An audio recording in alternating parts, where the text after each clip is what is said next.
बिस्मिल्लाहिर्रहमानिर्रहीम। Hello everyone. आज Microsoft Excel के अंदर एक टेबल 1 है हमारे पास और एक टेबल 2 है। अब यहाँ प्रॉब्लम ये है कि नेम हेडिंग यहाँ पर इसको शिफ्ट करना है और इसको यहाँ पर करना है। इसमें दो टेबल हैं, टेबल 1 टेबल 2। अब यहाँ पर अगर आप देखें तो हमारे पास जो रोल नंबर आ रहे हैं इसके अंदर और इस टेबल के अंदर सेम है। अब मसला ये है कि टेबल हैं दोनों अलग अलग कंडीशन के। अब इसमें हमारे पास जो है वो एजुकेशन के हवाले से हैं और इसमें हमारे पास जो है वो स्पोर्ट्स वगैरह के हवाले से है। अगर हम इस तरह चाह रहे हैं कि यहाँ पर एक ऐसा ऑप्शन हो या कोई फार्मूला हम लगाएं कि अगर हम टेबल 1 का डेटा चाह रहे हैं तो आईडी तो सेम है, हम टेबल 1 सेलेक्ट करें तो यहाँ टेबल 1 से डेटा शो हो हमारे पास, और टेबल 2 सेलेक्ट करें तो जो आईडी है उसकी टेबल 2 का डेटा शो करे। यानी स्विच टेबल से डाटा किस तरह सर्च करेंगे, स्विच टेबल 2 तो फिर स्विच एक्टिव 1 टेबल जो होगा उससे डाटा आएगा, और अगर स्विच 1 टेबल करते हैं तो फिर टेबल 2 से जो डाटा है वो हमें यहाँ पर चाहिए। तो इन हेडिंग्स को भी मैं यहाँ पर कॉपी पेस्ट कर लेता हूँ और कलर इसका ये कर देते हैं, रोल नंबर नेम लर्निंग। अब ये कॉन्सेप्ट आप देख लें कि इस कंडीशन में फार्मूले कौन से अप्लाई होंगे और किस तरह से लगेंगे ये मैं बताऊंगा। बाकी डेटा आपका 4 कॉलम है, 5 कॉलम है, आप लगा सकते हैं ईजिली। समझ में आ गया होगा। यानी अगर 2 टेबल हैं और एक टेबल ऑफ करके दूसरे टेबल से उस आईडी का डेटा चाहिए तो ये फार्मूला हम लगाएंगे, या फिर टेबल 2 ऑफ करके टेबल 1 से उस आईडी का डेटा चाहिए तो ये फार्मूला हमें लगाना है। तो इसके लिए क्या होगा, सबसे पहले तो हम एक लिस्ट कर लेते हैं ताकि हमें लिखना नहीं पड़े। यहाँ से जा रहा हूँ मैं, ठीक, आउटसाइड बॉर्डर डेटा में हमारे पास डेटा वैलिडेशन में लिस्ट में हम यहाँ पर टाइप कर देंगे टेबल 1 और कॉमा टेबल 2। ओके, अब यहाँ आ जाएंगे टेबल 1 टेबल 2। ठीक है, एक काम हो गया ये हमारा। उसके बाद मैं यहाँ से इसको बॉर्डर दे रहा हूँ। अब ये तो हो गया टेबल के लिए। यहाँ पे रो ऐड कर लेते हैं और इस कॉलम को मैं कर रहा हूँ विड्थ को कम। अब यहाँ पर हेडिंग आ जाएगी टेबल, या सिलेक्ट टेबल कर लें या टेबल कर लें, जो भी आपको यहाँ पर रखना है। उसके बाद नेक्स्ट आ जाएगा रोल नंबर,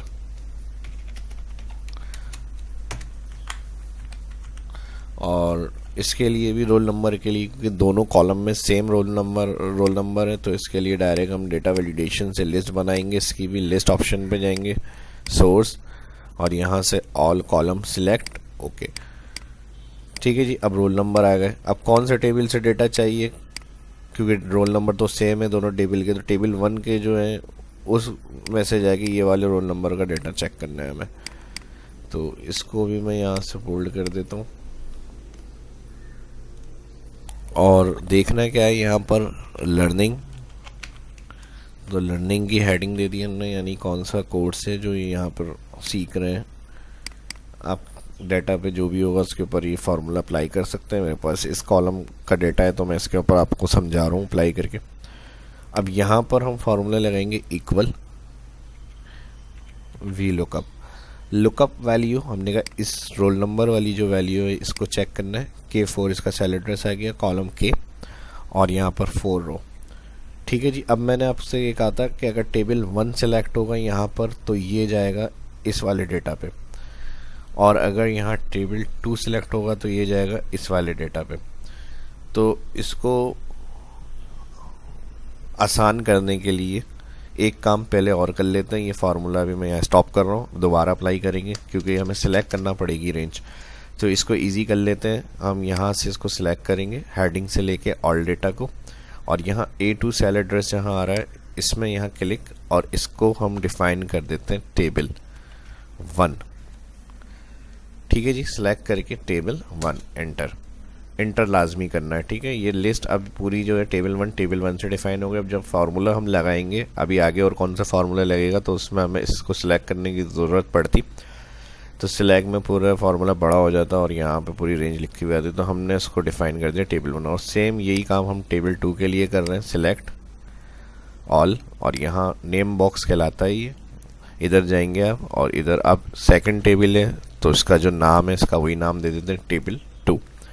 ठीक है जी, टेबल वन सेलेक्ट करके पहले टेबल वन डिफाइन किया और टेबल टू सेलेक्ट करके अब टेबल टू डिफाइन। सिर्फ नाम लिखकर यहाँ से आपको नहीं जाना, आपको मैंने बता दिया है कि एंटर लाजमी करना है।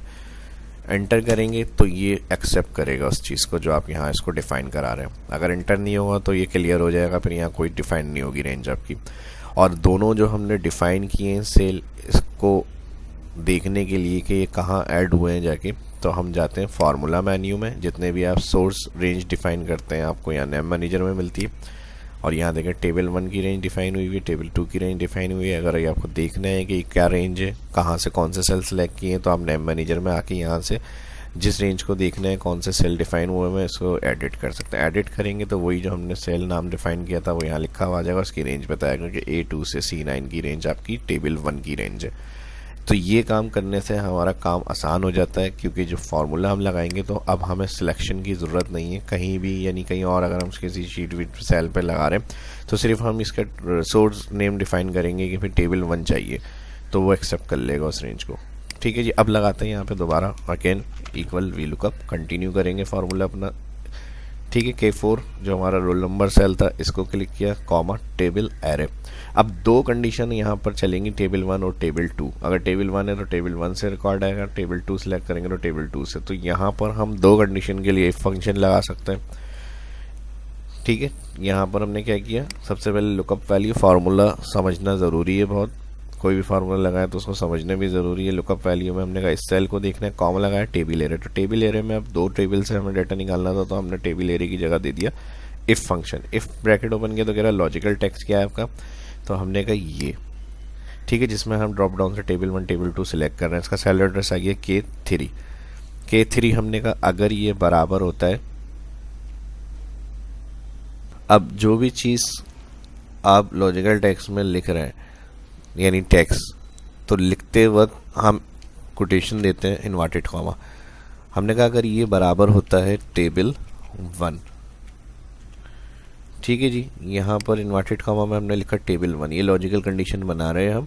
वी लुकअप में जहाँ टेबल ले रहा था उधर हमने इफ़ लगाया और इफ़ के अंदर ब्रैकेट ओपन के बाद लॉजिकल कंडीशन दे रहे हैं कि अगर ये सेल बराबर होता है टेबल वन। और लॉजिकल कंडीशन देने के लिए अगर हम लिख रहे हैं, मैंने बता दिया आपको टेक्स्ट वगैरह, तो वो इन्वर्टेड कॉमा में आता है। और अगर सेल क्लिक कर रहे हैं तो फिर इन्वर्टेड कॉमा की ज़रूरत नहीं है। तो यहाँ टेबल वन हमने कहा अगर बराबर होता है, लिखकर इन्वर्टेड कॉमा लगाया तो ये लॉजिकल टेक्स्ट कंडीशन हो गई। जैसे ही कॉमा लगाएंगे कि वैल्यू ऑफ ट्रू, अगर ये टेबल बराबर वन है तो फिर वैल्यू ऑफ ट्रू में आपको क्या आंसर चाहिए, तो हमने जो सोर्स डिफाइन की थी उसका नाम, जैसे ही आप उसके स्टार्ट के अल्फ़ाबेट लिखेंगे टैप, वो सोर्स डिफाइन वाले जो सेल नाम थे वो यहाँ आ जाएंगे। जैसे सिलेक्ट करेंगे टेबल वन। ठीक है, देखें मैंने टेबल वन सिलेक्ट किया वैल्यू ऑफ ट्रू में, तो यहाँ ये खुद से रेंज डिफाइन कर रहे हैं। देखें सिलेक्ट हुए हुए सेल नज़र आ गए होंगे, हमें सिलेक्ट करने की ज़रूरत नहीं पड़ी। फार्मूला बार में भी देख सकते हैं, फार्मूला आपको शोर है। अगर यहाँ देख रहे हैं तो यहाँ से समझ लें, क्योंकि इसके साथ ये भी लिखा हुआ आ रहा है। तो ये वैल्यू ऑफ ट्रू कंडीशन हो गई। अब हमें आगे सेंटेंस में जाना है तो कॉमा लगाएंगे, कहेगा वैल्यू ऑफ फॉल्स। अगर ऐसा नहीं है तो यहाँ पर जो होगा टेबल टू होगा, टेबल टू होगा तो जाहिर सी बात है हमें फिर टेबल टू प्रिंट कराना है। तो यहाँ वैल्यू ऑफ फॉल्स में हम कर देंगे, सिलेक्ट कर देंगे टेबल टू। डाउन एरो से टेबल टू वाले ऑप्शन पे आके टैप प्रेस कर देंगे तो सिलेक्ट हो जाएगा। अब देखें टेबल टू भी सिलेक्ट हो गया। यहाँ पर हमारी इफ़ कंडीशन जो थी वो कंप्लीट हो गई, वैल्यू ऑफ फॉल्स। इसका ब्रैकेट कर देंगे क्लोज। अब इसका ब्रैकेट क्लोज किया हमने तो यहाँ फिर भी लुकअप पूछ रहा है आपसे, टेबल एरे मिल गया, कॉमा। टेबल एरे के बाद आगे स्टेप्स में जाएंगे, इफ़ कंडीशन जो थी वो टेबल एरे में हमने दे दी, वी लुकअप को कॉमा लगाएंगे कि कॉलम इंडेक्स क्या है। अब दोनों टेबल के अंदर से हमें लर्निंग वाला कॉलम का रिकॉर्ड चाहिए, तो वो कॉलम इंडेक्स 3 है। 1 रोल नंबर, नेम सेकंड और लर्निंग 3। तो यहाँ पर हम लगा देंगे कॉमा के बाद कॉलम 3 से डाटा चाहिए कॉलम इंडेक्स में, और फिर कॉमा लगाएंगे तो ये वी लुकअप आपको पूछना है ट्रू अप्रॉक्सीमेट या फॉल्स। तो यहाँ फॉल्स मैच। ये काम करने के बाद ब्रैकेट क्लोज करेंगे, दोनों फार्मूले कंप्लीट हो गए, एंटर करके चेक कर लेते हैं। ठीक है जी, टेबल 1 सिलेक्ट, 102 जो हमारे पास हैं वो अभी ये सीख रहे हैं कोर्स हमारे पास। अब ये कोई भी डेटा हो सकता है, किसी भी किस्म का आपका जो रिकॉर्ड होगा वो आप उसके ऊपर ये फार्मूले लगाएंगे। मैंने एक तरीका आपको समझाया कि किस तरह से डाटा, अगर हमें 3-4 अलग अलग टेबल्स होंगे तो किस तरह से उसको लुकअप कर सकते हैं। तो ये स्टेप्स मैंने इसके अंदर बताएं और उम्मीद करता हूँ कॉन्सेप्ट आपके क्लियर हो गए होंगे। अब इसी तरह कोई भी डेटा और इससे मुश्किल आ जाता है तो वो भी इन फार्मूलों को देखते हुए आप यूज़ कर सकते हैं। अगर आप मेरे सब्सक्राइबर और मेरी वीडियो देखते तो इससे पहले भी मैंने लॉजिकल कंडीशन के हवाले से काफ़ी कॉन्सेप्ट क्लियर किए हैं, वीलुकअप वगैरह के, और उसको अच्छे करने के लिए देखते रहें चैनल को। और अगर सब्सक्राइब किया हुआ है तो लाइक करें इस वीडियो को और शेयर करें सोशल मीडिया के ऊपर भी। और अगर फर्स्ट देख रहे हैं इस वीडियो को तो सब्सक्राइब करें और आने वाली वीडियो के लिए बेल आइकन पर क्लिक करें और दोस्तों के साथ भी इस वीडियो को शेयर लाजमी करें ताकि वो भी सीख सकें। और ये वीडियो कैसी लगी कमेंट करके ज़रूर बताएं। वीडियो अच्छी लगी तो लाइक करें ज़्यादा से ज़्यादा। अब देखें यहाँ टेबल 1 है, अब टेबल 2 सिलेक्ट करूँगा तो टेबल 2 में जो डेटा है 102 का है वो स्केचिंग का है हमारे पास। ये रिकॉर्ड इस तरह से काम करेगा। उम्मीद करता हूँ कि वीडियो आपकी समझ में आ गई होगी और जो कॉन्सेप्ट मैं दे रहा था वो भी आपको समझ में आ गया होगा। मिलते हैं नेक्स्ट वीडियो में, अपना ख्याल रखिएगा। शाह इस्लाम को इजाज़त दीजिए। अल्लाह हाफिज़।